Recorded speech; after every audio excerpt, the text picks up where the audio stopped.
Hello, everybody. I hope you can all see me. Welcome to you all, and it's really good to have you all here for what should be a really terrific session. Um, I was really pleased to be asked to chair this because I think in the past couple of decades, technology has come on leaps and bounds, particularly around cameras, but to some degree, sound has been diminished. The use of sound, particularly, not just I think as a simple means of hearing what people have got to say, but as a creative tool in the films that we make. And so it's really great to be able to kind of just talk about that today with two people who've got huge experience of getting the best out of sound on screen. Um, uh, First up, we've got Kate Hopkins, who's an award-winning sound supervisor and sound designer. She's got RTS awards, 3 BAFTAs, 2 Emmys. She works mainly across high-end natural history docs, but has got kind of huge experience outside of that. And also Mark Roberts, who's a location sound recordist and producer who's based out in Hong Kong and also works here in the UK. He's done a lot of natural history where sound is obviously so important to getting the best result. He's also done current affairs, live events and documentaries, so it's really great experience. Great to have them both here. Should we just start by you guys just telling us a little bit about your own backgrounds? Mark, what's your story? How did you get to this place? Well, I started off straight out of school. I applied to the BBC and I got a place at their training college in Evesham. And but I was waiting to start the course, and so I had a mad keen interest in cycling. So I was working as a bike mechanic in a local repair shop, and a guy came in one day wanting to buy a bike, and we got chatting, and it turned out that he was a sound engineer, and I told him, "Oh, well, I've just applied to the BBC to do sound." And he said, "Oh, well, if you fancy coming along to see how a TV program's made, give me a call." And he gave me his card. And it took me about a month to pluck up the courage, and I finally called him and went down. They were making a talk show in London, and I made an utter nuisance of myself that first day, just asking everybody on the set what they did, and what does that piece of equipment do, and so on. And at the end of the day, I was helping clear all the boxes away, and the chap I'd met in the bike shop came up to me and said, "Look, we're a man short next week. Could you fill in for us and be a sound assistant?" So I jumped at the chance, and I did that for 4 weeks, 1 day a week. And then after the fourth week, he offered me a full-time job, and I was now in a quandary. Obviously, I was supposed to go to the BBC. And he said, "Well, look, I'm an ex-BBC engineer. I know exactly what you're going to be doing in the first year. If I were you, defer for a year, come and work for us, get some experience, earn some money, maybe get to travel, and you've got nothing to lose." So I thought, okay. So I deferred for a year, and on my first day working in the warehouse of this outside broadcast company, I was cleaning boxes and cables, and my now boss comes up to me and says, "Do you have a passport?" I go, "Yes." "Do you have a driver's license?" "Yes." He goes, "Okay, I'm going to send you to Nice next week because Michael Caine and Steve Martin are making a movie, and ABC Good Morning America wants to interview them." And with that, he basically just gave me this equipment and said, "Right, there's your sound kit. You've got a week to learn how to use this." So, of course, the next week was a blur trying to figure out how to work it all, and finally got it up and running, and off I went to do the job. So that was kind of my sort of first step into television. As I said, the outside broadcast company I worked for was, we did everything, a lot of sports, a lot of football. So I did a lot of commentating, working with the commentators. I did a lot of what we used to call light entertainment for things like Red Dwarf and Last Smith and Jones. And then also live news. And one of the first things that I was involved with was the Pan Am Lockerbie bombing over Scotland, which was my first Christmas in television spent working in a very dreary, cold part of Scotland covering live news events. So that, in essence, was how I got started into sound. I mean, I think that's a really helpful story, really, because one of the things is I think when you're at the start of your careers, it's difficult to plot a route through. But I suppose the lesson is that if you do get stuck into that sort of opportunity, you get given an opportunity, you take advantage of it. and you really can then kind of get some momentum in your career. So I think it's a really great story to be able to tell people. Kate, could you just talk us through your beginnings and how you got to where you are? Yes, of course. I started as a receptionist at a post-production company in Bristol. I was typing invoices very badly, and making coffee and kind of a Girl Friday thing. Um, but my boss was a picture editor. And so I ended up in the cutting room. This is when it was all on film on 35mm and 16mm. And so I assisted on the picture, as well as still answering the phone and doing all that sort of stuff. I enjoyed working on the picture, but what happens as an assistant, you work on the picture side, hanging up the trims and doing all that and helping the editor. And then you go over to work on the sound once they've finished. So I was doing a lot of that. And I stayed there for a few years doing lots of things, animation, documentaries, dramas. I was syncing up huge numbers of dramas for the BBC, because that's, again, what assistants do. And then, having done all that, eventually went freelance and worked at HTV, who at the time were doing a lot of dramas. And I was working on the picture and then went over to the sound side. And I really enjoyed that. And it was some of the dramas I was working on, there was sort of car chases and all sorts of fun things to do. So I carried on being an assistant on the picture, but went over to the sound more often. And then I kind of just stuck with the sound and kind of became a sort of full-time sound editor. As I said, this was still on film. But at the time, I was, as well as working on the dramas, I was still working on natural histories, because that's, Bristol is a natural history base. And so I kind of built up my knowledge of sound editing on a combination of drama and natural history. And I also worked on horror films, which was good fun. And for sound, that is a film called Hardware, which is such a cult film, which I think was in 1990. And I've sort of created all the sound for it sort of building itself with sort of weird sounds from DAT machines and stuff. So it was lots of combinations of different things, sort of genre-wise.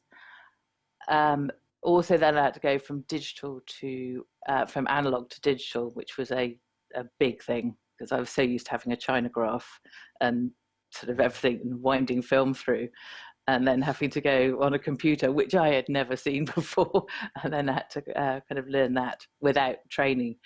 But picked that up, worked with Wounded Buffalo, who'd just started, so this was the early 90s, and worked on a thing called Audiophile, which was luckily kind of dedicated to people who'd worked on film before, so the sound went the right way across the screen. And yeah, just carried on working with them, working on bigger natural history films. I'd been working on Wildlife on Ones and Natural Worlds, but then moved on to work on Blue Planet, the original one, which was a fantastic thing to work on. And so that was still on Audiophile, and then moved on to Pro Tools, which is sort of the industry standard. But from Blue Planet, went on to work on all sorts of other, Planet Earth 2, and Disney nature films, and all sorts. So that's sort of how I got here. I mean, I think it's interesting that that you describe technology changing dramatically, but you obviously recognised very early that sound had real creative potential, and the thing that hasn't changed in your career has been the use of sound itself, even though the technology kept shifting. No, absolutely. I mean, really, the technology has made some things easier, but the passion for it and sort of how you edit hasn't really changed. I mean, what was quite good about working on film was how disciplined you had to be. You can't keep cutting the same bit of sound all the time. You have to make decisions. You can't.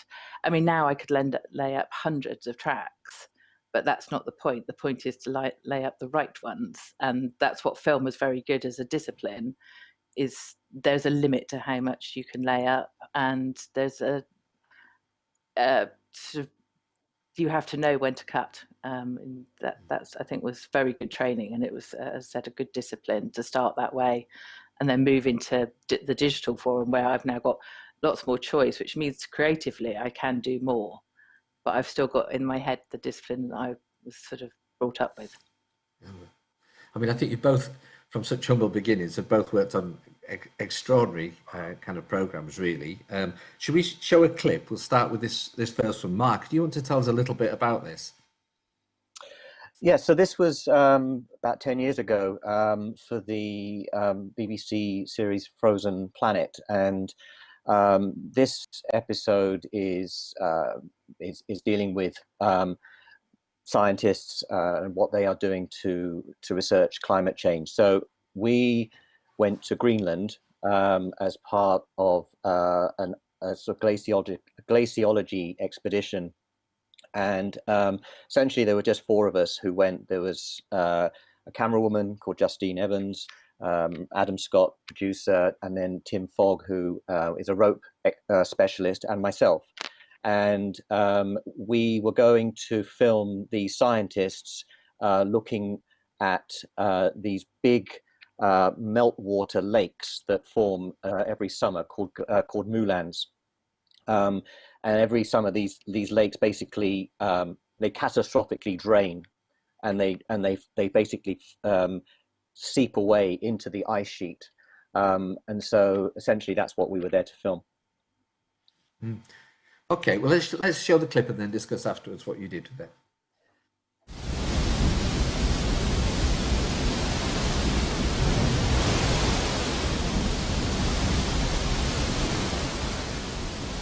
Alan Hubbard is a glaciologist studying the enormous power of these waterfalls, which are known as moulins.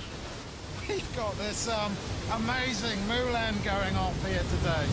The water's overflowing from the lake, which is beginning to drain. Tons of water cascading down this pipe that is effectively plummeting to the depths of the ice sheet through over a kilometre of vertical ice.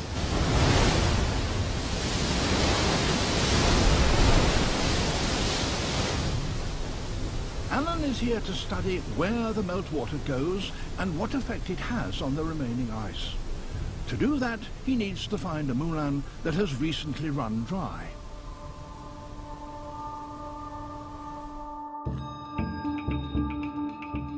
Just a week ago, there was a 3-mile-long, 10-meter-deep lake here.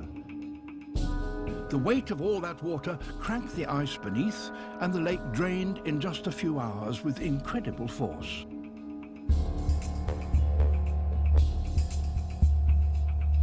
Thousand-ton ice boulders were tossed about like dice.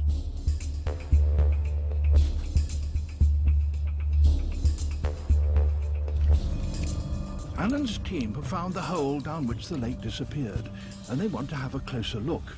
It's not a job for anyone with a fear of heights.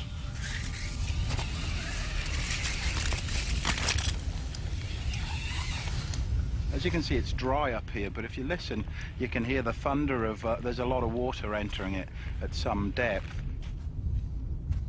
Alan wants to place a sensor deep into the moulin to discover how much water is flowing through the ice.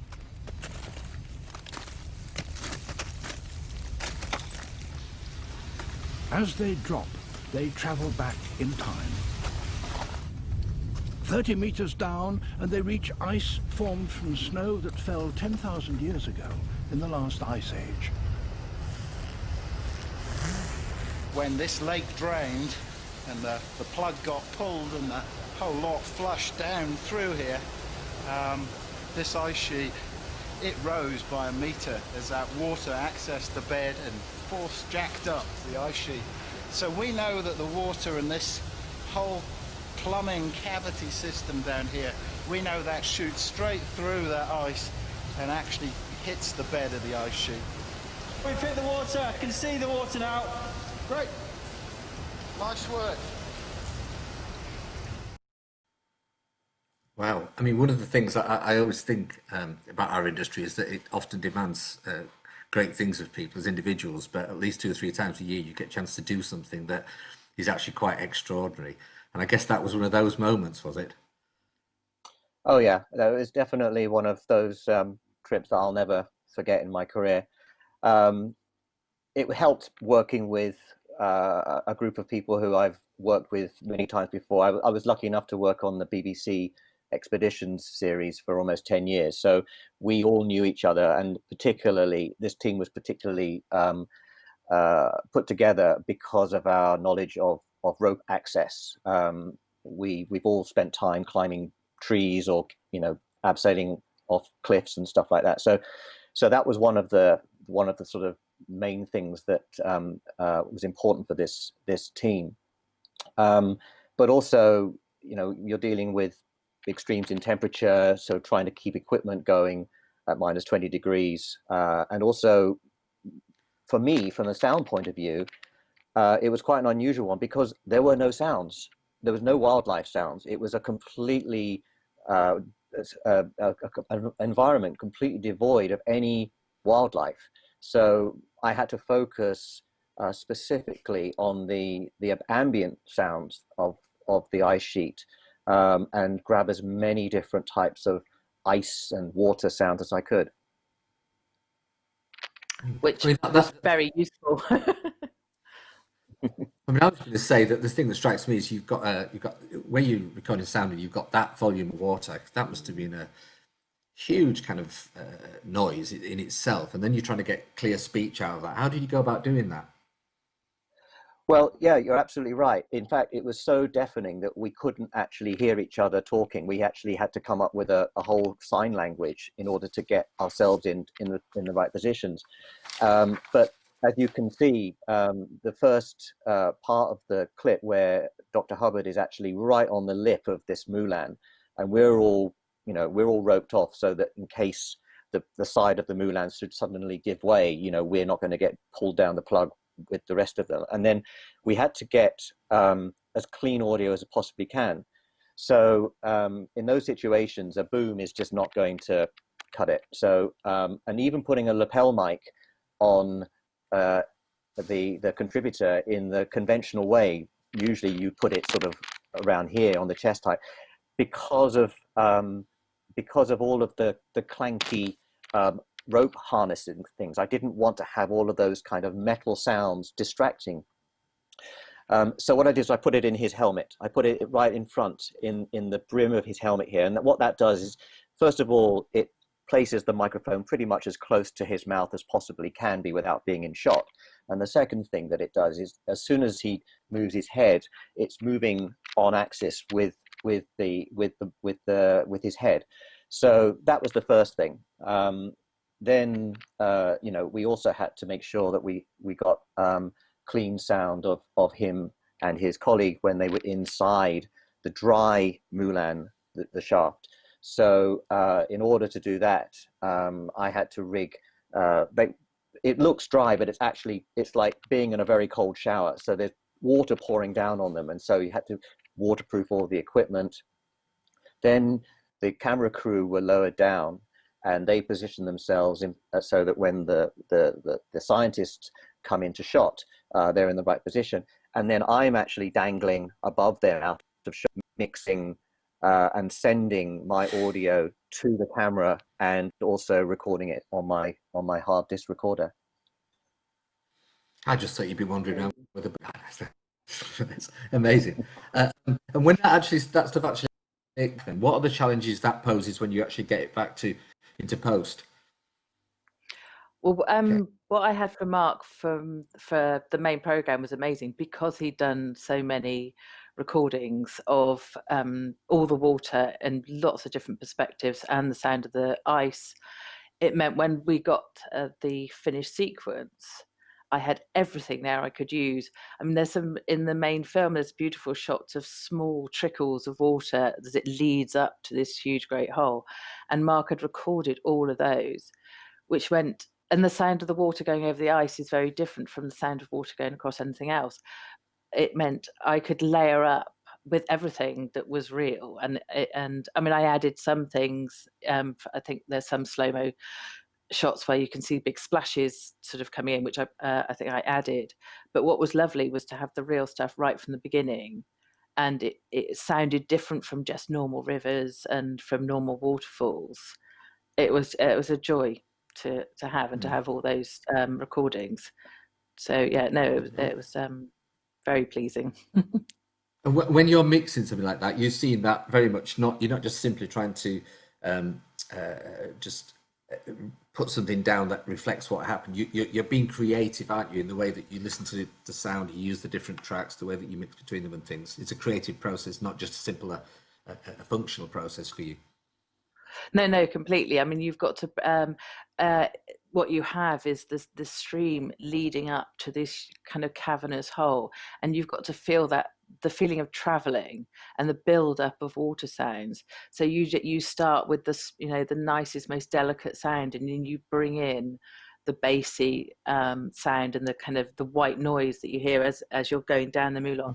And that's it's a layering process. And when we come to the mix, obviously there's other things, music mostly, which kind of especially in the main program, which sort of take over. But what was nice is to having the chance to hear all of these before the music took over, so you can feel that traveling from the lake down into the Moulin. And it was just having detail, and sometimes you have a hard cut, so you can have a cut and it goes hard into the, like, looking down to the cavern, and you have all that bass and all that spray sound. So yes, it is a creative process. You can't just put one track and go, well, we'll just put the level up and down a bit as we go through. Yeah. It's got to have its layers and its detail. I mean, is it a good thing? I mean, I don't know if everybody would understand necessarily the process now. Do you always have a location recordist on a natural history show, or does it sometimes come back to you with very little sound and you're creating the whole thing? I mean, Mark, what do you when you start from a shoot like that? How do you view it? Well, I mean, as you said, it's becoming more and more of a rarity to actually have a dedicated sound recordist on a natural history shoot now. From my perspective, I'm striving to give Kate above and beyond what usually the AP would be asked to go and record on location. And of course, the risk there is that the AP is going to be busy not just doing sound, but also doing other things unrelated to sound. So they're not going to have the time to spend to really sort of immerse themselves in a particular location.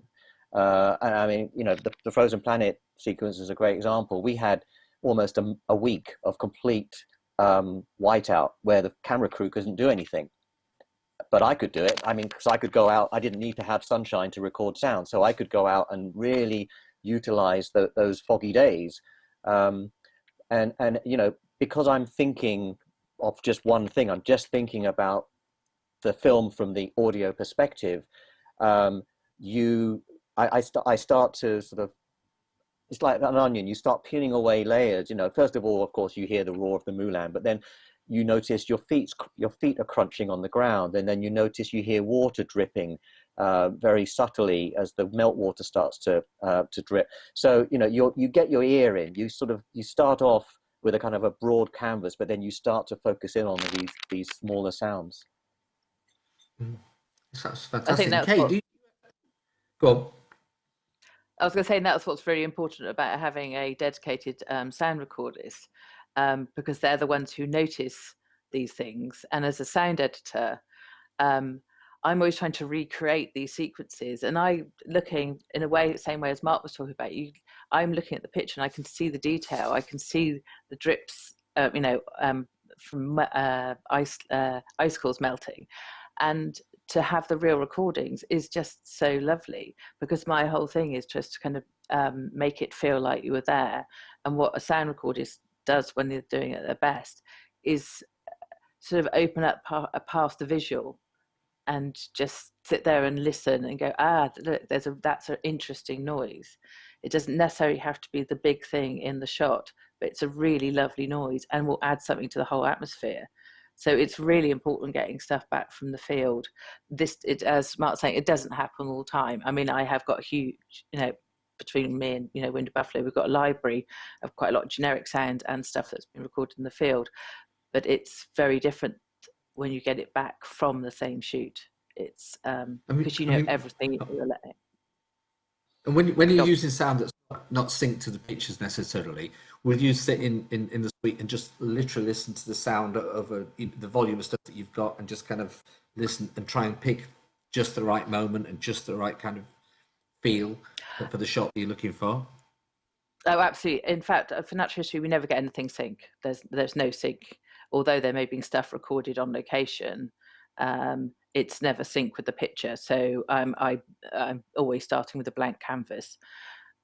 So yes, everything you're listening to and go, right, that is the nicest sound. That's the sound that adds the most drama, and you're picking bits in and syncing it up. So everything is sunk to picture. It's a big tapestry of, you have a mute picture, and I decide what sounds are going to be laid up in time with that picture.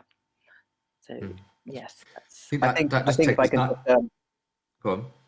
So if I can just quickly add to that, is that one of the things that I'm trying to do to make Kate's job easier, is, as well as record wild tracks and so on, is to then catalog them and to log them all, and because there are going to be hours and hours of sound to go through. I'm going to record an awful lot of rubbish in that time, so I need to make sure that Kate doesn't just choose take one, that she might. I actually have to go through my logs, and I have to go through all of my sounds, and I have to listen to them all, and then I will tell her, oh, I think this one's really, really good. Listen to this one, so that she can then start to see which ones of the sounds I've recorded are actually the best ones to use. Yeah, that is very important, because if I get hours and hours of, which does happen, in a good way, but sometimes you get hours and hours and all it's got is numbers on it.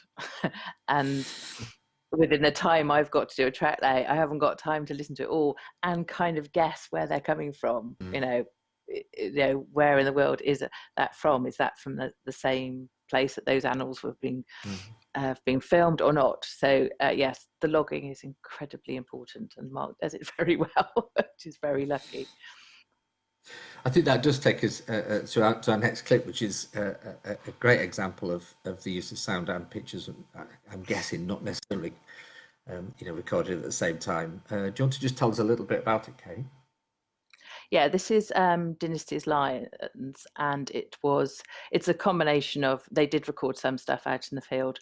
What I loved about the sequence is all at night, so you don't see all the images as clearly, but it's hyenas going for a kill that these lions have got, and you've got the whole sound of night around it, and hyenas squabbling and lions sort of fighting them off, and it's sound-wise it's very busy, but it's very atmospheric.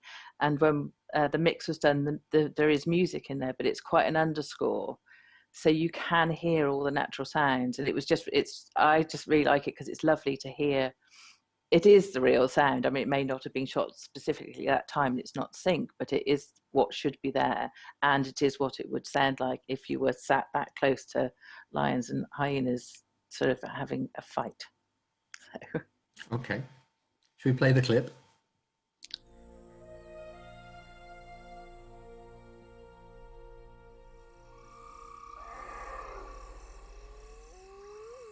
As night falls, Charm has no choice but to head out to hunt, leaving the vulnerable cubs alone.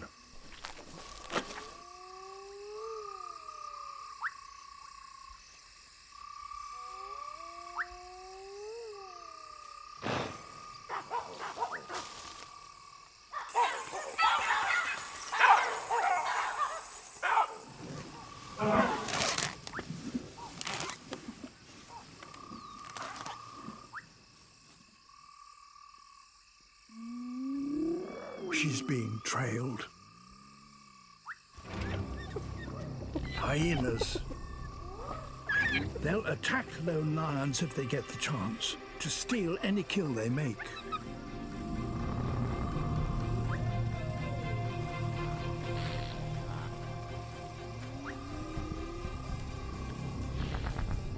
Charm must work fast before they find her.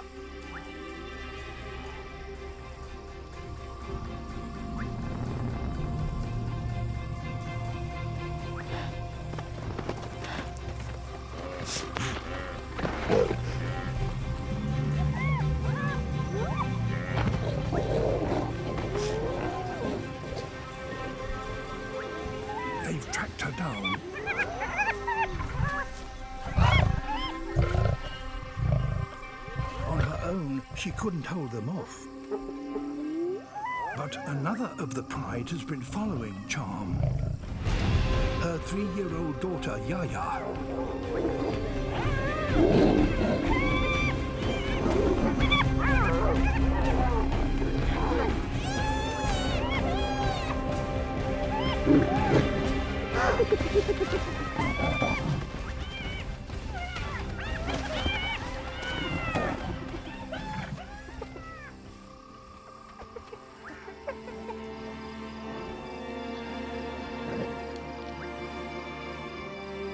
The rest of the pride arrive to eat. I mean, that's a terrific sequence, what extraordinary sort of drama there. There's a really good question coming here from Sarah Doherty, who's saying, generally, what is the minimum layers of audio edited together to create the sense that of what's happening in a visual like that? And that, I suppose, is a particularly good example. I mean, I've watched it without sound on, and without the sound on, it's so diminished. Okay, what have you got there? Well, that is a busy sequence, and you would have. I mean, you've got all the atmospheres. So I'd say on atmospheres, I've probably got sort of not running all at the same time, but about 8 tracks of atmospheres. So you've got the insects, you've got those those nighttime birds. You've got if there was, I'm not sure if there's wind in there, but that's probably about 6 layers down. That's sort of on the atmospheres. Then you've got the layers of distant hyenas. You've got all the close-up calls of the hyenas. You've got the snaps and the kind of underlying the kind of growls that they do. And you've got the lions on top of that, which have got their own. They've got small growls, and when it's like biting down on the kill, you've got that, those sounds. That can be track-wise. That could be anything about 20 tracks of effects, so it varies a lot, but that was a particularly busy sequence, so it was probably about 20 tracks of effects and about 8 to 10 tracks of atmospheres. As I said, not all running at the same time, but how you layer them up means that's how many it will be. But that was busy. And also you've got other animals. You've got the hippos and the wildebeest, which sometimes you can hear them in the final mix, sometimes you won't, but they would have been there. There's probably more distant wildebeest in there than you actually hear in the end, but that's fine because you're concentrating on the drama. So you just have to remember each little anything it's opening its mouth has got a little bit of audio that's had to be found and put in the right place. And then if there's something going on in the background, that's also got a sound layered up for it as well. So when you get to the mix, you can push whichever way you want to go. But I lay it up as if that's how I want to hear it. So if I want to hear a hyena going off, I will put a hyena going off, in sort of one direction. And it's all about layering up and creating drama. And you can see the little moves, and when a hyena runs off, you want to hear it doing its funny little cackle, because then you can see where it pins your eye to stuff. And as you said, because it's all at night, the images are they're fantastic. It's a fantastic night shoot, but everything could look kind of quite similar. And what the sound does is go, you can hear the sort of screaming hyenas, and it just pulls you into the picture. Hopefully. So it's interesting because what you're all about there is trying to create absolute authenticity, I guess, isn't it, in what you're doing? Yeah, it's all the calls have to be exactly the right calls. But what I could add as well is I know what the best call for the drama of it. And if you've got like those really high pitched hyena squeals when a lion goes for them, I know which ones cut through really well. And they fit the picture. They're the right hyenas doing the right thing, but I'm picking the ones that work the best and give the most drama. But yes, it does all have to be authentic. And Mark, there's a question here for you, really, which from Tobias Gregory, who's saying he's actually a producer, but he's interested to know what sort of help and advice, what kind of things can he do on the ground to make it easy for his sound engineer on the shoot. What can a producer bring to support you in that? In your role? Well, the first thing is to get a hold of the script or the treatment as early as possible, because one of the first things that I need to do is to work out what equipment I'm going to be taking on a shoot. So, for example, again, the Greenland shoot, I needed to know environmentally what I was going to be up against. I also needed to know how many contributors I was going to have to be miking up and so on. So every shoot I go on, there is the preparation. The preparation side of things is key. It is absolutely essential that because it's not like working in a studio where if you do something and it breaks, then you go and get something else. Basically, you've got to take everything with you and have a plan B and a plan C in case it breaks.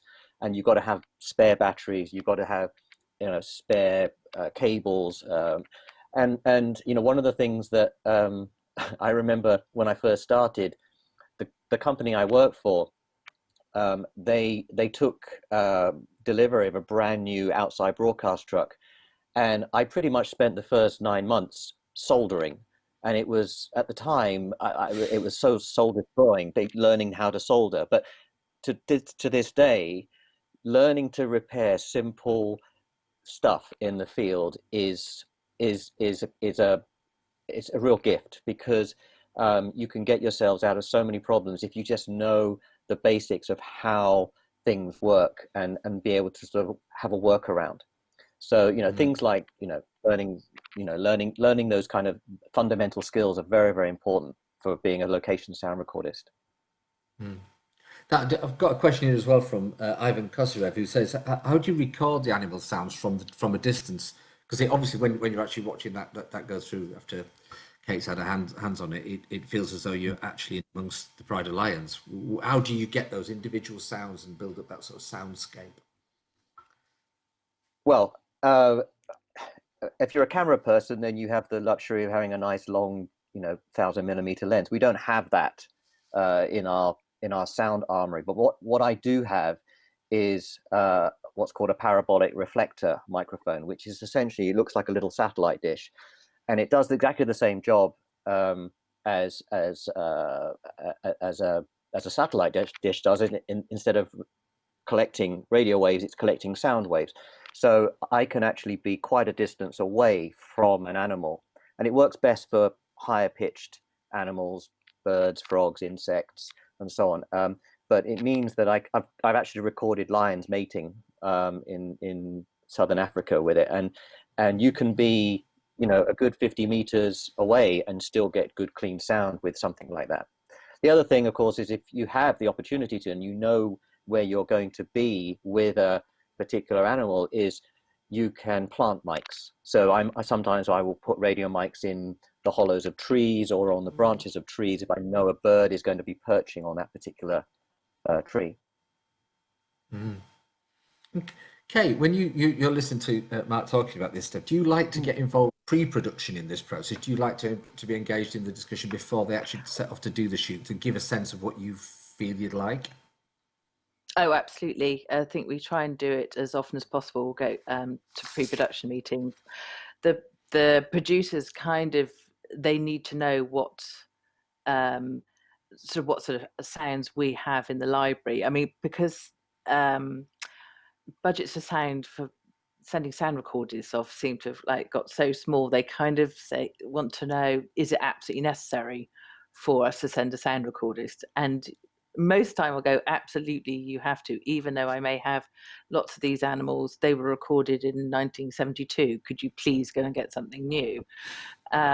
So we do have a lot of conversations. Usually I kind of write a shopping list and say, right, this is what we've got. It's absolutely no point going and filming an animal that's very rarely seen and don't get any recordings of it, because if it's been very rarely seen and never been filmed before, it definitely hasn't been sound recorded before. So those I do get involved. Sometimes it works and sometimes it doesn't, but I do kind of talk to them as in stronger terms as possible about getting sound on location.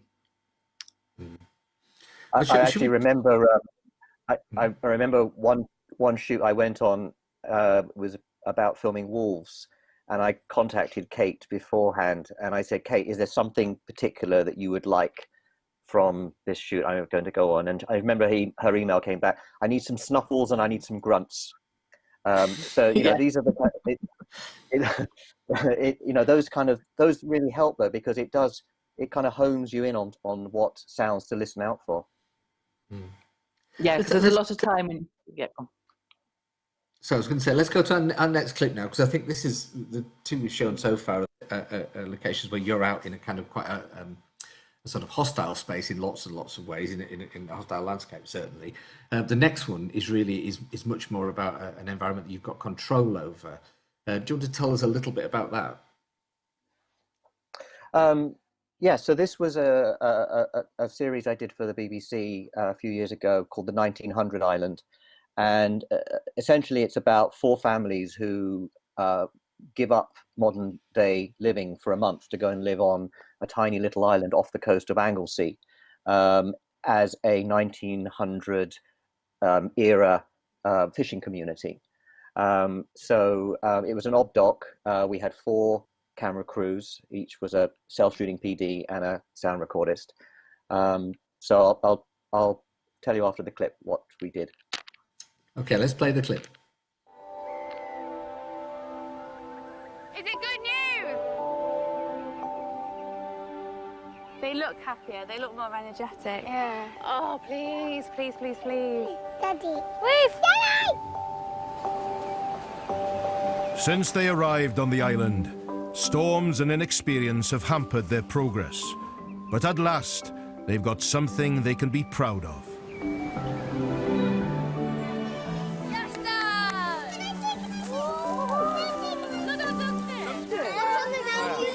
There's about Dogfish. 40 mackerel in there. They've caught 44 mackerel and 3 dogfish. Beautiful. Well, well done, man.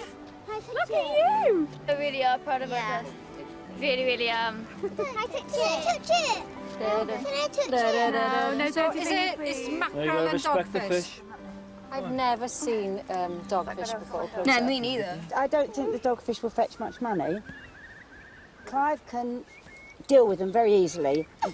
I know you don't like the look of them now. By the time Clive's finished with them, you'll have a nice little piece of white fish, no bone, just cartilage, so the children can eat them. And I think we could all do with it, actually. We could all do with some protein. I think so. I think the kids need the protein. Both in 1900 and today, dogfish aren't regarded as a high-value species, but the families are banking on the mackerel fetching a good price from the fishmonger. Up to everybody else. Lydia's negotiating. I trust Lydia's Lydia. a negotiator, absolutely. Whatever decision you take, Lydia, I might be behind you. Mike Hurd, a 4th-generation fishmonger from nearby Carnarvon, has arrived to see what's on offer.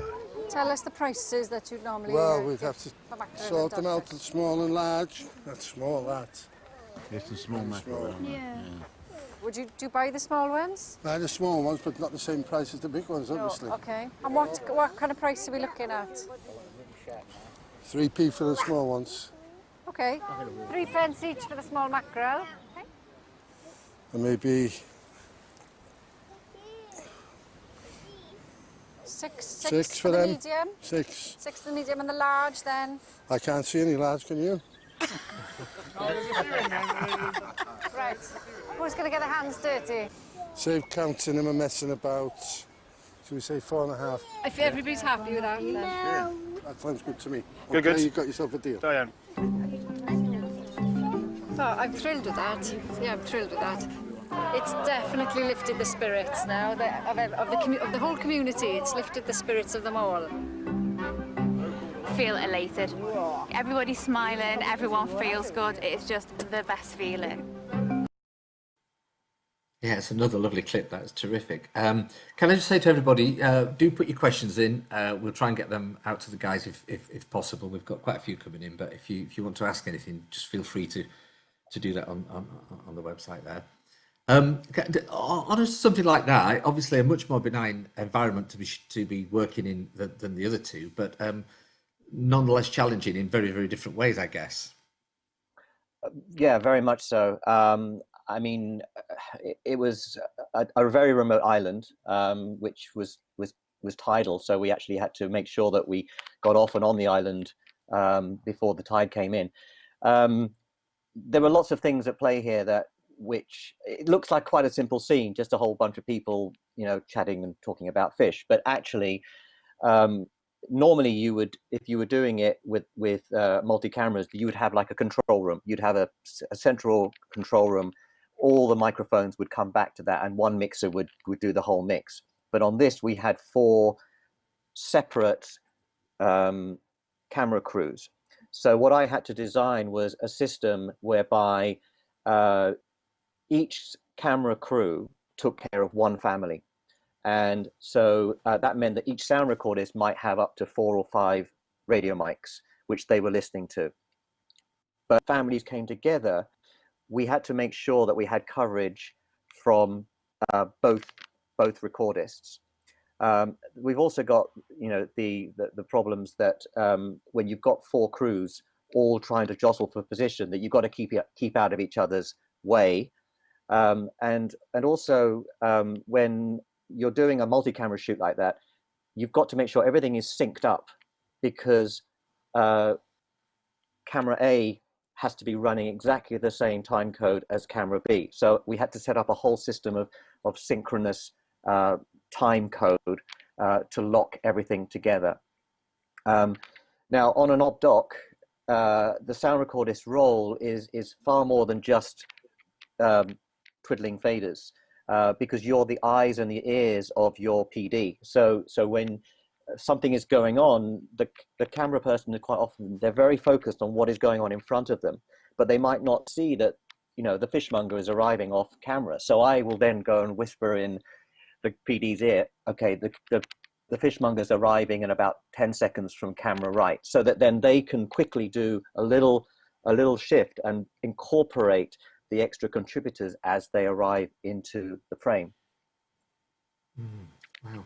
So, I mean, a question's coming from James here, which sort of throws that question, throws across to Kate, really. You've got these multiple kind of sources of sound there. And then there's a question there from James who says, is there a demand for stereo audio recording? I mean, what are the complexities of dealing with that for you? What do you actually have to deliver at the end of that, coming out of your audio theatre? Well, once it's been mixed, there's various things. There's various different mixes. You'll have a 5.1 mix, a stereo mix, and a Dolby Atmos mix for TV or for cinema, whichever. So you have various different things that have to come out of the theatre to be delivered to the TV stations or distributors. What I most track lay in is either mono or stereo. Then we can decide if something's going to be pan to the left or pan to the right. If it's a mono track, when we'd sort that out in the mix. I mean, for what Mark was doing on that sort of the multi-layers of dialogue, it's mono recordings, but it's for the background stereo track is what you need, and we can build that up out of various tracks. But having proper stereo recordings for atmospheres is what's needed. I mean, what's the time frame for doing a job like that? How much time do you actually get in the theatre working with something as complex as that? Well, for a blue chip, you know, something like Dynastys or Blue Planet 2 or Planet Earth, I will get 3 weeks of sound editing or 15 days of sound editing. Then it will go into a premix, which is usually for that sort of thing 2 days, maybe 3. So that's when all my sound is put together and mixed and balanced how you want, and then you have a final mix which will have the music and the narration, and obviously if there was dialogue, the dialogue would be pre-mixed before you get to the final mix as well. Then you have 2 days for final mix, and then more and more days for deliverables, which seem to take up more time than anything else, which is for every country you've got an M&E with different, you know, different titles on it, different credits on it. So and the mixer has to deal with that. That's so that's kind of do you still have that? Do you still have that lovely moment where you sit in your theatre and you've got the full resolution pictures and you hear your mix for the first time? Do you go, that's it? Do you enjoy that moment still? I do enjoy it. If I get to go less and less, because I'm usually kind of working on once it gets to the final mix, and actually seeing the final picture, I very rarely get to see a final picture. They're still doing graphics and all sorts by the time I've long gone. The pre-mix I will try and go to, the final mix, and I will try and go to a viewing of the final mix, but it's more and more sort of it's the mixer and the producers, and I'm off doing something else. So, but I do love it. I mean, there are times you sit there and it's the best you can hear, and you're sat in the theatre and you go, "Oh, that worked. That's nice." Yeah. Should we just go to our final clip, which is Frozen Planet? Just explain the background to that one. Right, this is it's comes from the glass. It's the glaciers carving into the water. So bits of glacier just break off and disappear into the water. This was obviously shot with helicopters and from quite a long way away. So there was no actual recordings of it falling into the water, but it was described to me of how it sounded, and they said it sounded like World War One. It was just like explosions and cracks, and so I had that in my head when I laid it. I used a lot of real sounds which had been recorded, but also explosions and things which are all matched with the picture. But it was to make you feel like you're there. Let's see if it happens. Show the clip, please. The ice is now entering the last stage of its descent. As it gains speed, huge crevasses open that extend down to its very core.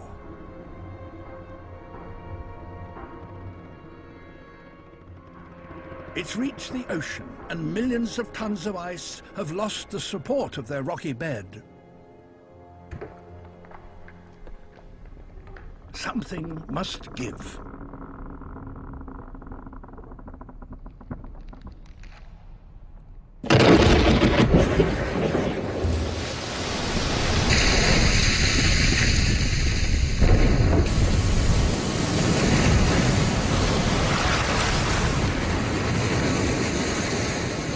These ice falls are an ominous sign of what is about to happen. A rupture deep within the glacier.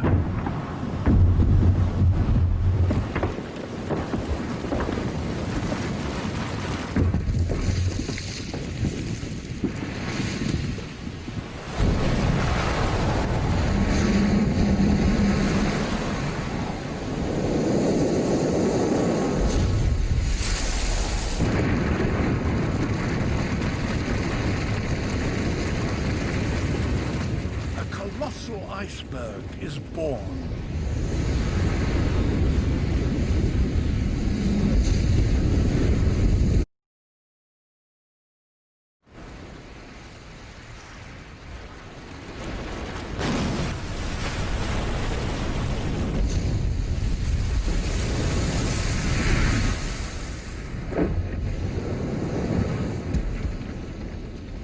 This single block of ice, many hundreds of meters across, would dwarf the biggest of mankind's buildings.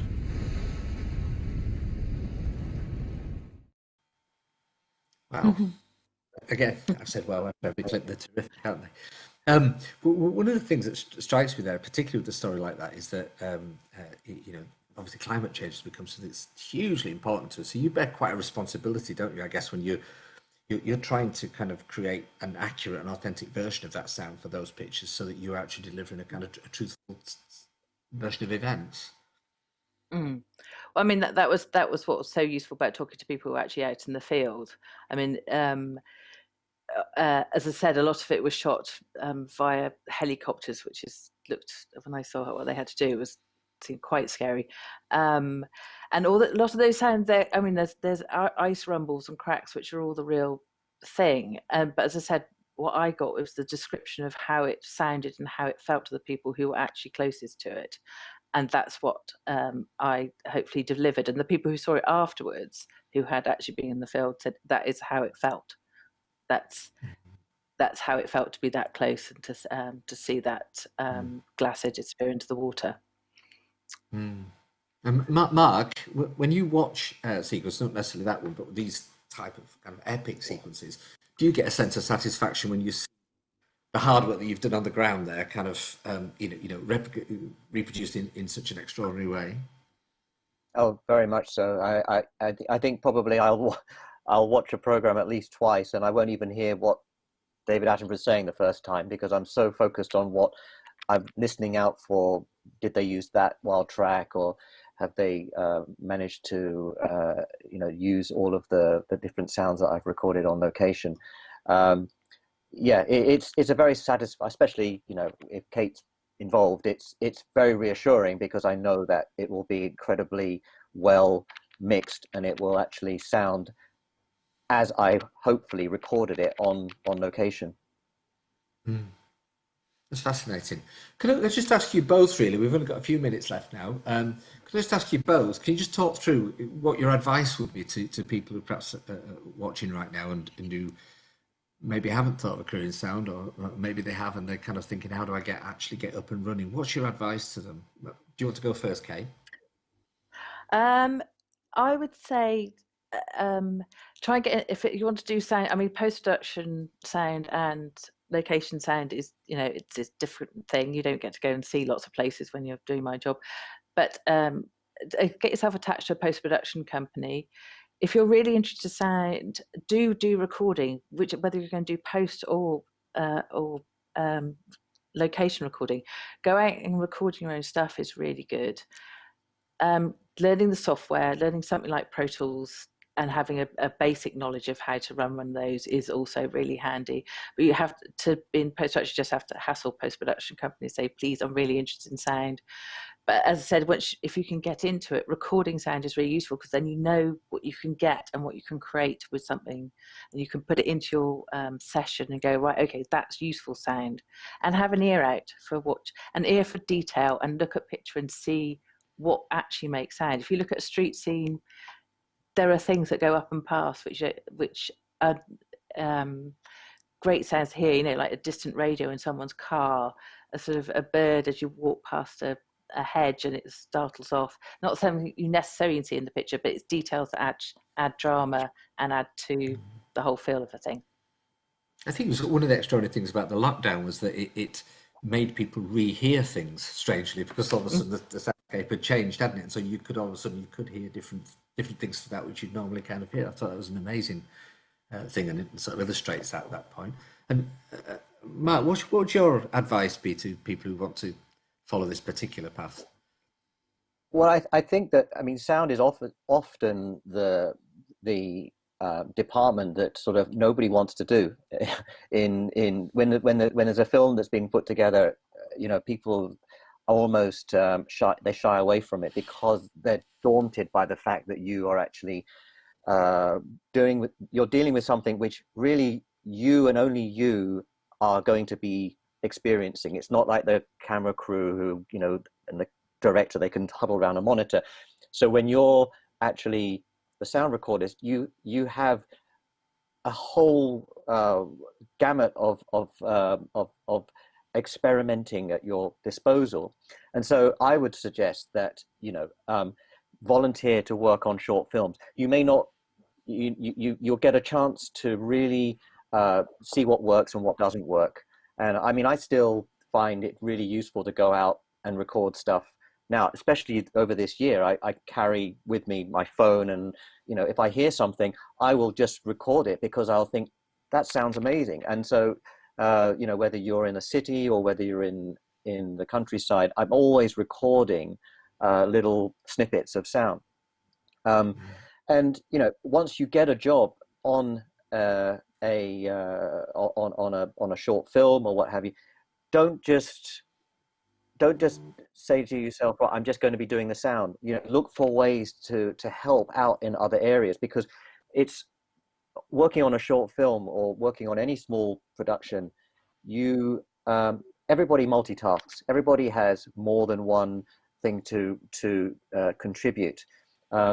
So, you know, learn about the new cameras. I mean, a new camera comes out almost every other month. And so one of the things that I need to keep aware of is what is the latest technology. And then hopefully when the next job comes in, you're more prepared. Well, look, I mean, that's absolutely terrific from both of you. Let's say thank you to you both. I hope that's been kind of helpful to everybody. It's been, I've really enjoyed myself kind of listening to two people with such an extraordinary experience, and I shall be watching those programs with a new set of eyes and ears when I go and look at them again now. So thank you to you both, and thanks to everybody else for looking in and taking part.